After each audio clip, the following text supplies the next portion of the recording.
ইন্না লিল্লাহ, এটা কি শুনলাম? হাদি নাকি আর নেই, এই বিষয়টা নিয়ে নতুন কিছু গোপন তথ্য দিলেন আমাদের রফিকুল ইসলাম মাদানী। তার মুখ থেকে আমরা বিষয়টা জানবো। তো চলুন আগে সম্পূর্ণ ভিডিওটি দেখি। আগে থেকে কেউ বাজে কমেন্ট করবেন না। তো চলুন সম্পূর্ণ ভিডিওটি দেখে অবশ্যই ভিডিওটি লাইক এবং শেয়ার করে দিবেন। আজকে দেখলাম প্রধান উপদেষ্টা ডক্টর মোহাম্মদ ইউনূস আমাদেরকে শান্ত থাকার কথা নসিহত দিচ্ছেন। একটু আগে ওনাকে যখন পররাষ্ট্রমন্ত্রী সিঙ্গাপুর থেকে ফোন দিছে যে হাদির অবস্থা সংকটাপন্ন, আসলে রিয়েলিটি হলো এরা জাজ করতে চাচ্ছে যে হাদি নাই। এই খবরটা শুনলে বাংলাদেশের পরিস্থিতি কেমন হবে এটা একটু জাজ করবার চিন্তা করতেছে। এই জন্য আমার মনে হচ্ছে সরাসরি নিউজটা দিচ্ছে না।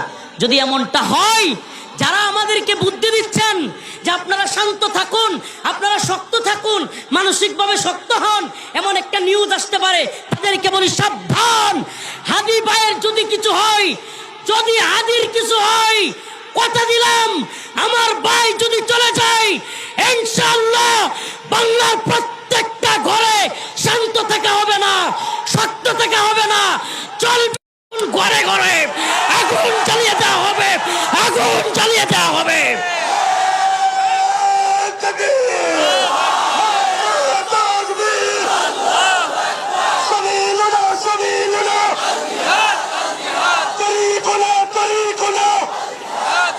প্রধান উপদেষ্টা সহ সমস্ত উপদেষ্টাদেরকে বলবো, এই মিডিয়ার লোকেরা কোট করো, এখান থেকে বলে যাব হাদি যদি চলে যায় ভারতকে শত্রু রাষ্ট্র ঘোষণা করতে হবে, অন্যথায় উপদেষ্টাগুলোকে ফেলে দেওয়া হবে। বদমাইশদেরকে বলবো, তার দলকে বলবো শত্রু রাষ্ট্র ঘোষণা করতে হবে, ভারতের দূতাবাস বাংলাদেশ থেকে হটিয়ে দিতে হবে, দূতাবাসের প্রত্যেকটা ইট আমরা খুলে নিয়ে আসবো। এদেশের তাওহীদবাদী যুবকদেরকে বলবো, যুবক তৈরি হও, এদেশে ফরজে আইন হয়ে যাচ্ছে, অচিরেই হিন্দুবাদীদের বিরুদ্ধে ফতোয়া আসবে। উলামায়ে উম্মত মুজাহিদ উলামায়ে কেরাম ফতোয়া দিবে। ওই শায়েখ আর ওই পেট আর পকেটের দান্দাবাজ মুফতিদের দিকে তাকায় থেকে লাভ নাই।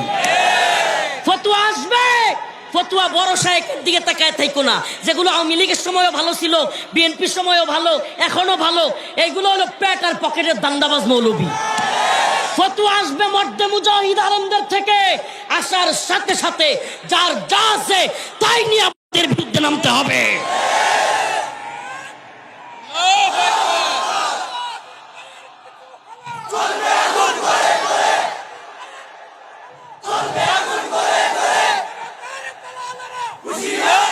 আমরা সুস্পষ্ট বলতে চাই, আমাদের কথা একেবারে সুস্পষ্ট, কলিজায় আগুন জ্বলতেছে। কারণ আসলে হাদির অসুস্থতা নিয়ে কিন্তু নাটকীয়তা শুরু হয়েছে। একজন একটা বলছে, আরেকজন আরেকটা বলতেছে, কোনটা সত্য কোনটা মিথ্যা কিভাবে বুঝবে? এবং সোশ্যাল মিডিয়ায় যারা বড় বড় ব্যক্তিত্বরা তারাও মুখ খুলছে না। আসামিকে ধরে যদি কঠিনভাবে শাস্তি দেওয়া হয় তাহলে হয়তো সত্যটা জানা যাবে।